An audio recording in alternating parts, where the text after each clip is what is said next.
welcome to the Festival of Storytellers.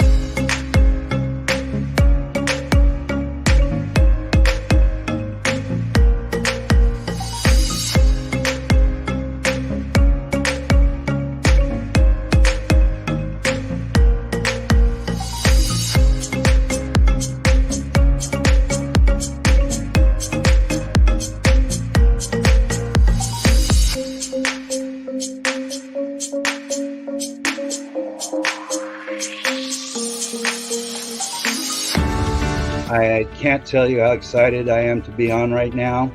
It's been a couple of weeks of excitement, getting prepared, and I've done a lot of things in my life, but this has got to be close to the top. Thank you, and Reader's Magnet, and thank you, John, for putting this forth and taking the chance on us authors in presenting this out to the world. I've enjoyed this immensely, Joanne. Ellie, so have I. Thank you for who you are, and thank you, Reader's Magnet. You all are beautiful, and you've worked so very hard, and we are blessed. We are.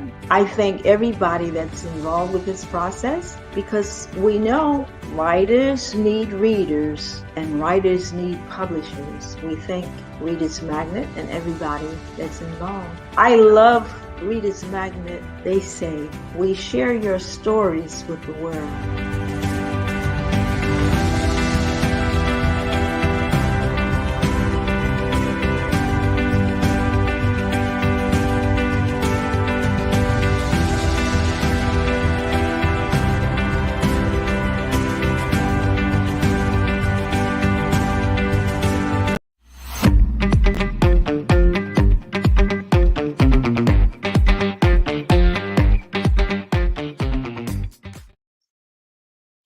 Good afternoon. I am so happy to see you again. Some of you now are revisiting me, and some of you may be new for the very first time. And I can't believe that this is really my last broadcast.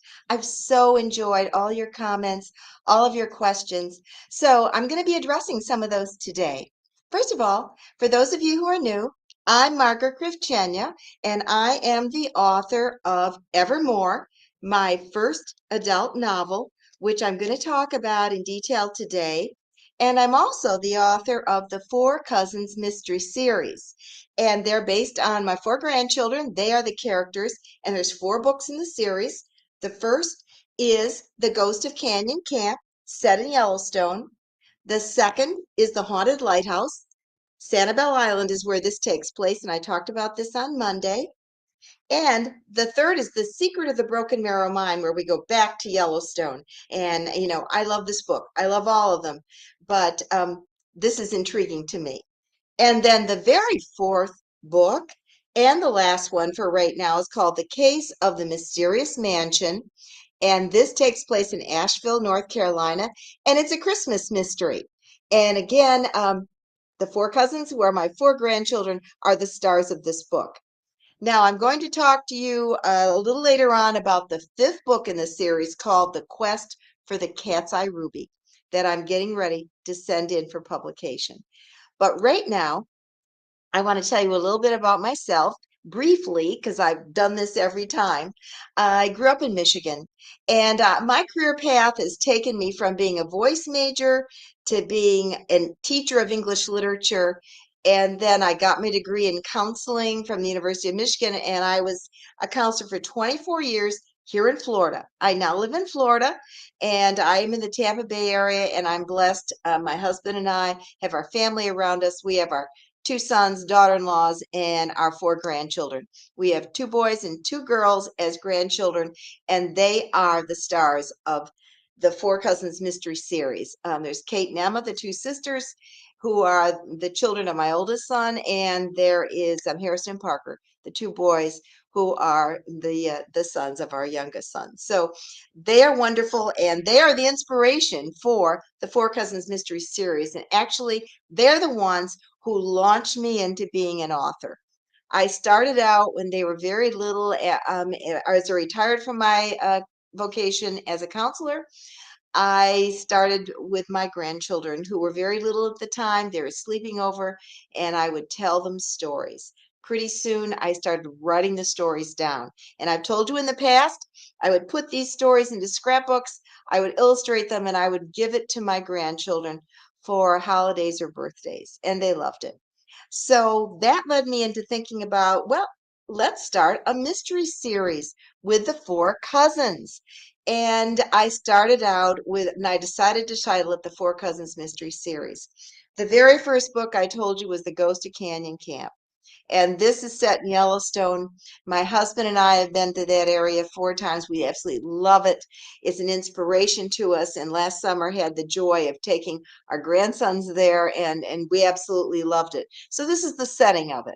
And I like my books to be authentic. I like to have visited the places so I can talk about all of the activities.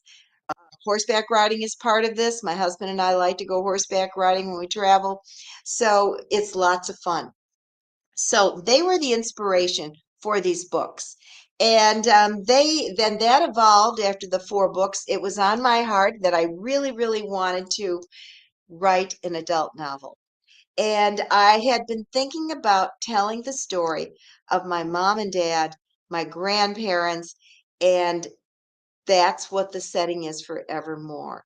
So it's based on a lot of fact and some fiction, and I'm going to get to it in a minute.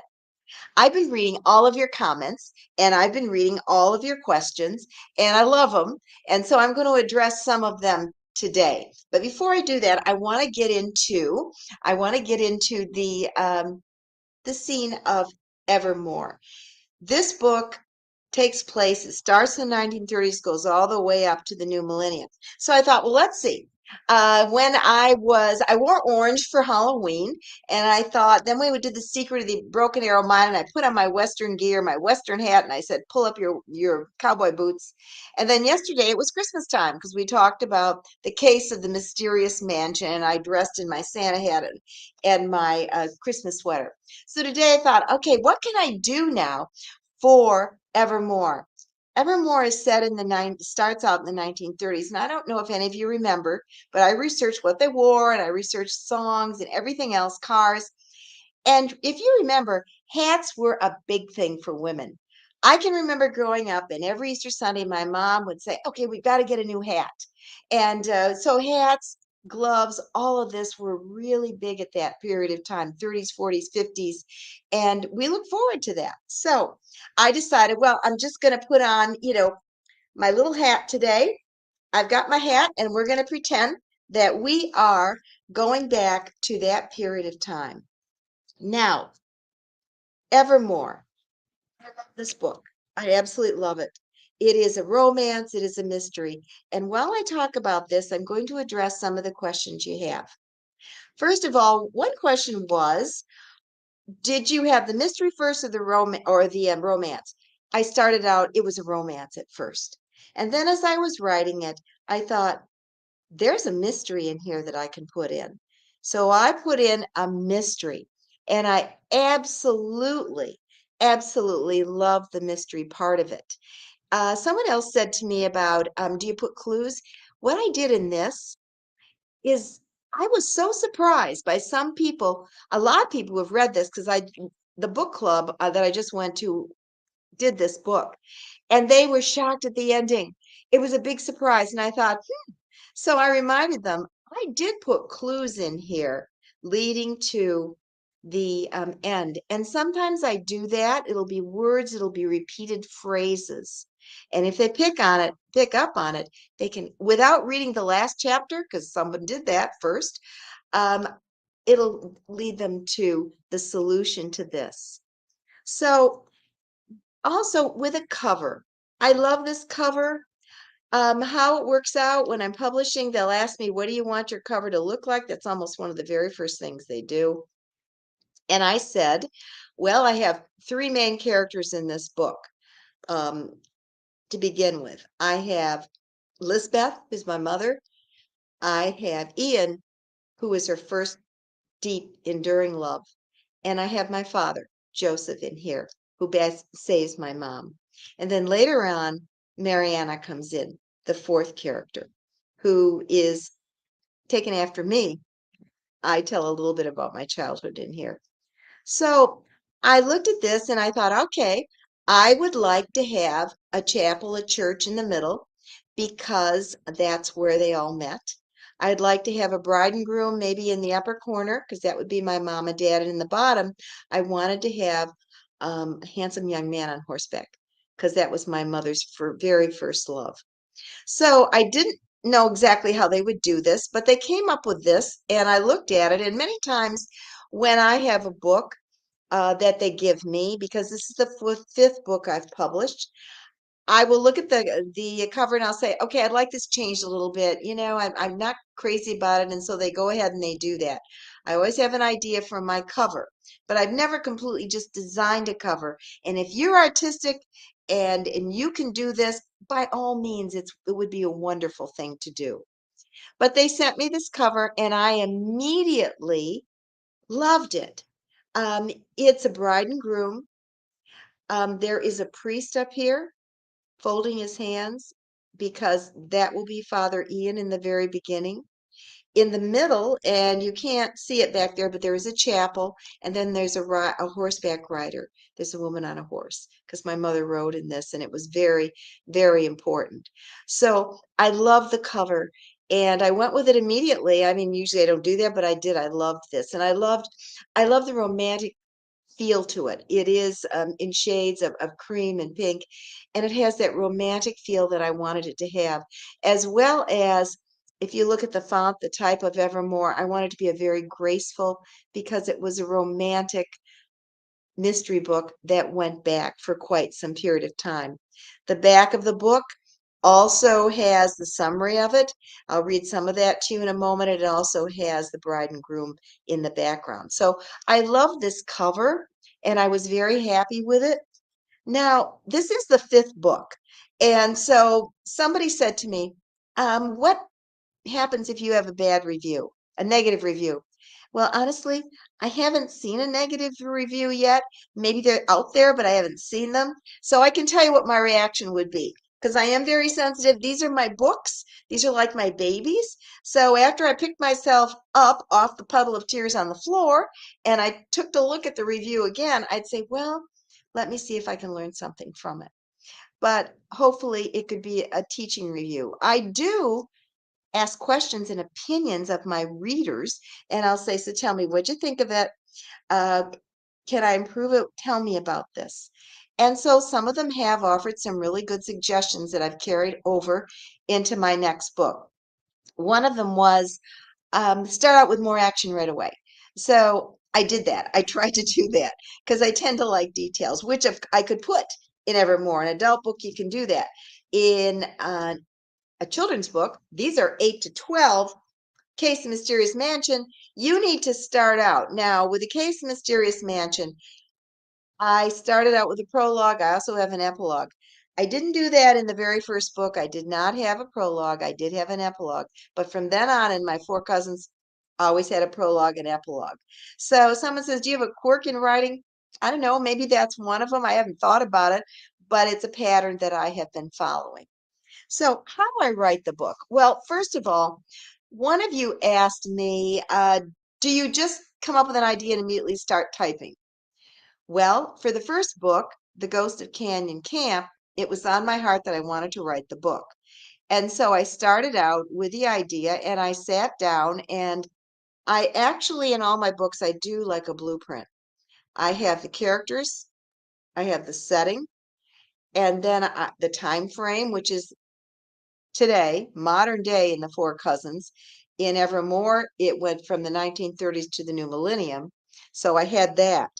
I do research on everything I write about. I wanted to know everything I could about the Yellowstone, that area, Montana, Wyoming. I learned about dinosaurs. I learned about Kirwan, the ghost town, which I talked about yesterday, or rather on Wednesday when I did The Secret of the Broken Arrow Mine. When I did The Mysterious Mansion, I read about the Asheville area. My husband and I visit that quite often, but the Biltmore House, that whole area. So I do a lot of research. With Evermore, this took a lot of research. I went back into the 1930s. I found out what they wore. I found out what the cars were, what the songs were, and I chose, of course, The Way You Look Tonight, which is the song in here, which was written, believe it or not, in the 1930s. So I do a lot of research. I did research in upstate New York because this takes place in the Finger Lakes area of upstate New York on Owasco Lake, which actually is one of the Finger Lakes. The town was Auburn. I renamed it Shimmering Falls for the purpose of this. I also researched uh, the Indians, the Native Americans, the Iroquois, and found out about the Indian mounds, and they are mentioned and do play a part in this book. So I did research, and I do that for all my books because, as I said, I want it to appear authentic. It's real. I want readers to enter in here. One question was, what makes for a good story? Well, for me, and maybe it's different for a lot of people, because a lot of people might love fantasy or they might like, I don't know, Star Wars characters and all that. But for me, it's realistic characters. It's characters that I can get into the story. I love these characters. I can relate to them. It's their tragedies, it's their sorrows, it's their good times and bad times that I can just see, the life. And for me, it's that they have faith. I pray. I pray before I write a book. I'll say, okay, God, inspire me.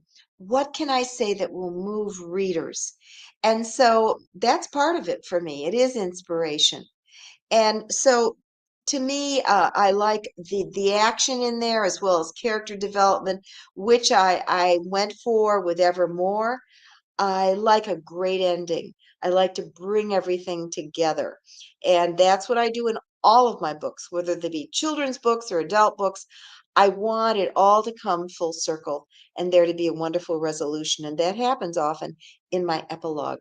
I like people to know what happened to these characters. So the epilogue may take place a month later, a year later, but I want them to know what happened. And I try and resolve whatever was the storyline in my epilogue. Now, as far as someone asked me, okay, you know what? When did you first realize you were a writer or call yourself a writer? This was such fun for me. When I sent my first manuscript in, The Ghost of Canyon Camp, to be published, and I prayed, oh, I so want this to be accepted. And it was, and I can't tell you how excited I was. And when they sent me the first information, like what I had to do, I had to choose, the genre. Was it for young adults? What age was it? What kind of book was it? Was it adventure, detective, mystery? And then tell about what I wanted for the cover. When I had to do all that, they said, from now on, you are going to be known as the author. And that's when I realized, oh my gosh, I'm really a writer. I was called an author, and I can't tell you how exciting that was for me. So I loved it. Someone also asked me, if you didn't have a career as an author, would be the career? And I thought about it and I thought, well, you know what? I'd love to be a Christian singer. I do sing. I love to sing. I sing all over. I sing in church. But yeah, that would probably be a career that I would like. But my heart and soul and my passion right now is in my writing and in these writing books. So when I'm writing a book, I'm already thinking about the next book I could write. I do that for the Four Cousins Mystery Series as it was. The fifth book is The Quest for the Cat's Eye Ruby. And people have said, well, where do you get the idea for your books? Well, I have to tell you, I'm wearing the idea for the Cat's Eye Ruby. It is the ring of my great grandfather, my great great grandfather, his wedding ring. And it's a cat's eye ruby. So that became the treasure they were going to seek and hunt for in this fifth book of the Four Cousins Mystery Series. And I have to tell you, it said, do you ever have secrets in your books? Well, I did tell you about clues. I do put some clues in the book that people can, if they catch on, can kind of follow along and see where the ending might be headed. Plot development and characters. I have my characters, of course. I have the Four Cousins, and I always have new characters in every book. I have favorite characters that I have invented. One of the characters, of course, in The Ghost of Canyon Camp is Jimmy. He's a 15-year-old boy that the cousins end up saving, turning his life around. In The Haunted Lighthouse, it is Mac. He's an elderly gentleman who relatives watched over the lighthouse. They were lighthouse keepers. I have him. I also have Carl. I have Charlie. I have Jimmy in the haunted mansion, and they ended up turning their lives around. Even Eddie, who's really the worst of all the modern day pirates, ends up in the epilogue, seeing the light, and you can see that he's going to become a better person. When I get to the Secret of the Broken Arrow Mine, I bring Jimmy back in there, and I have this wonderful character I love called Tommy. He's 10 years old. He can't speak because his father had died in a forest fire, and so the cousins end up kind of adopting him. He goes with them, and the resolution of that is he does end up getting his voice back. It's a beautiful tale, and I love Tommy. Tommy comes with me into the case of the mysterious mansion. He and his dog Robin, who's a collie who's patterned after my dog that I had when I grew up, he comes into Asheville. He visits the cousins, and he's going to be with them for 2 weeks for the Christmas vacation, and he finds his forever family there. So I love to have my characters follow along. I already have an idea for the sequel to Evermore, and I'm kind of playing with the title. If you read Evermore, and I'm going to read a little bit to you, there's a character called Isabella, and I'm thinking of the second book being called Isabella. I'm already imagining how I'm going to write this story. Some people ask, what's the most difficult part? Well, when I get to the end, how am I going to resolve it? The end of these books, are action packed. The Four Cousins, this book has a tremendous revelation in it. So it was like, how am I getting there? What's it going to be?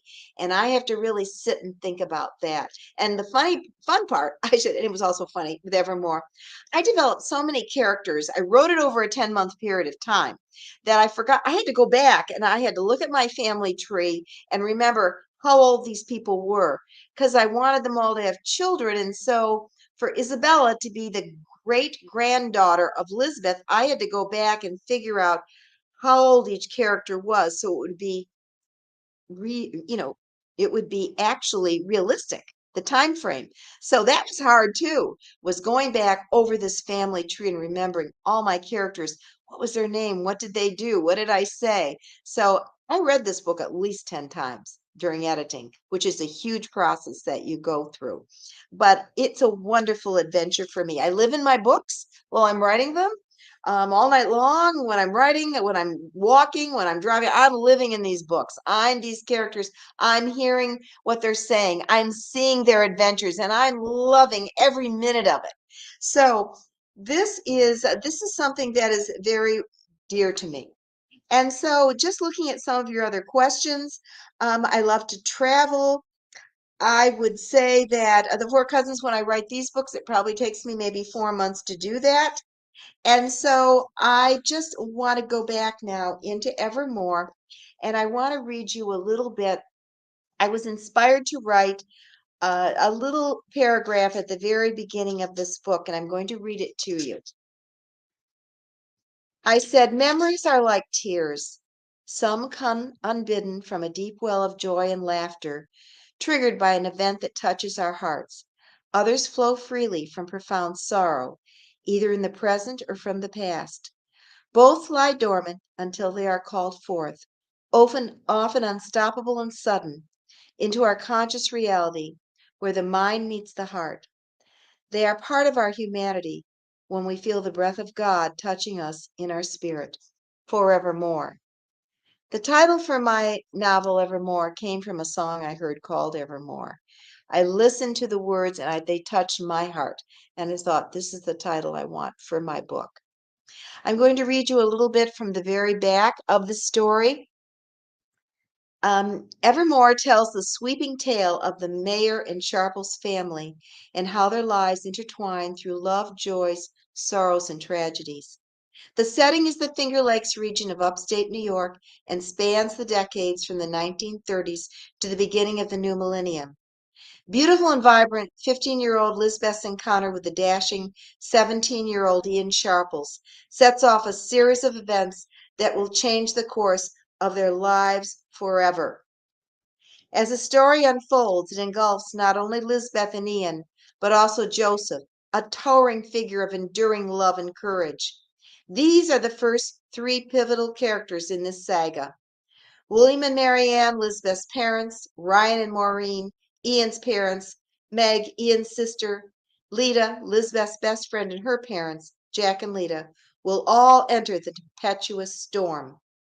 Mariana, the daughter of Lisbeth, is the fourth major character in this family drama. She is the child of light, who bears the burden of her mother's emotional fragility. She will fight to bring healing to this troubled woman whom she dearly loves, and she will finally discover the dark secret, the mystery that has plagued her mother and almost destroyed the lives of her family.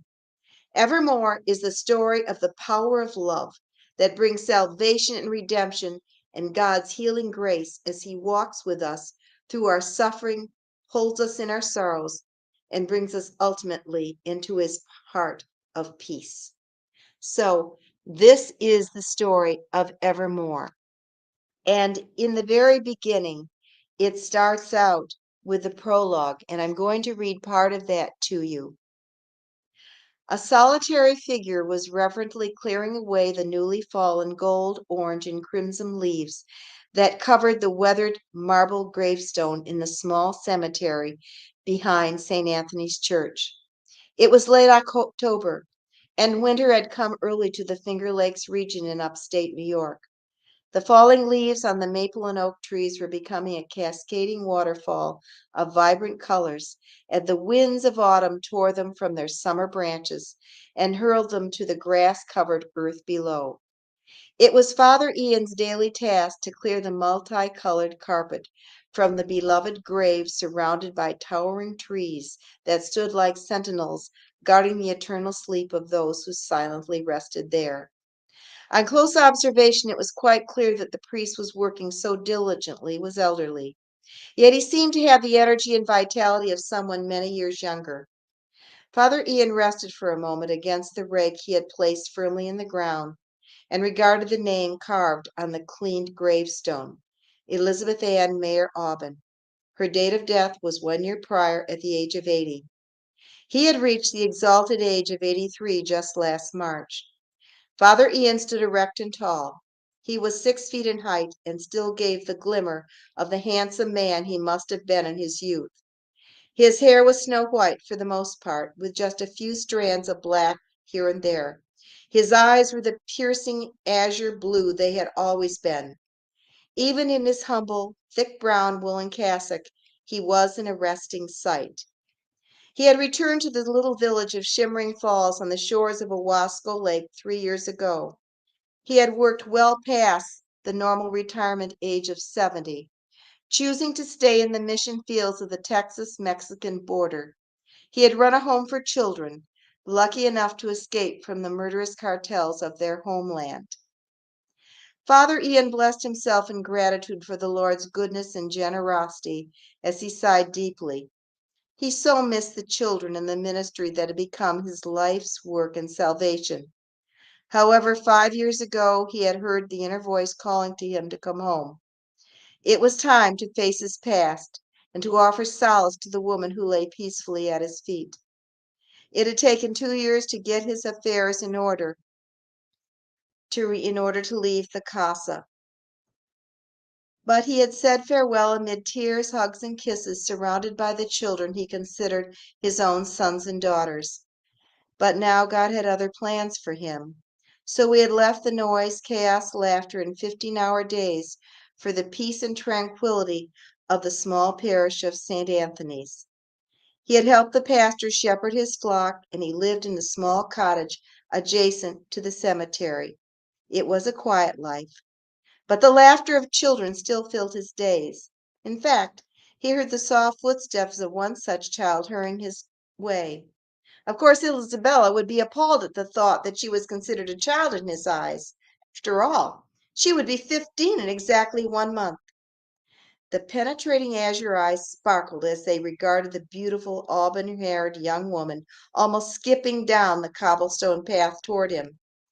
She took his breath away as he was transported back decades to his youth, as the image of her great-grandmother Lisbeth flashed into his memory. He had first met her in this very church, now known as St. Anthony's Chapel. Isabella resembled her in so many ways. She had the warm, rich brown eyes, the thick, lustrous red hair tumbling to her shoulders in soft waves, and the sweetest smile and disposition that drew people to her. Yet she could be stubborn and strong-willed. Father Ian and Isabel had bonded when they had first met 3 years ago. She had a vivid imagination, and when she had discovered that Father Ian had been acquainted with this mysterious woman, Lisbeth, when she was her age, there was no stopping the question she had for him. Isabella could not fathom the depths of pain the answers to these questions would bring. Yet Father Ian thought it was time to tell this enduring love story to someone who better than the great-granddaughter who had fallen in love with the memory and life of the woman who embodied all that Isabella was. It was a fitting end, a coming full circle, as the saying goes. So the distinguished, still imposing man in his clerical garb turned to his enthralled audience and asked her to walk with him as he began the tale that had been his bedfellow, his haunting remembrance for the past 60 years. And that is part of the prologue to Evermore. I ask you to take a look at the Four Cousins Mystery Series, my novel Evermore, they can all be purchased through the Festival of Storytellers, and who I want to thank. I want to thank Reader's Magnet for allowing me to share my books. So you may buy these from the Festival of Storytellers, and please take a look at my website, thefourcousinsmysteryseries.com, because there will be specials being offered, especially as the Christmas season draws near. So I thank all of you, and may you have a blessed holiday season, and thank you for being part of my broadcast. I love you all, and I can't wait to read your comments from today. And God bless you, and I'll see you again, hopefully, in the coming years. Bye-bye.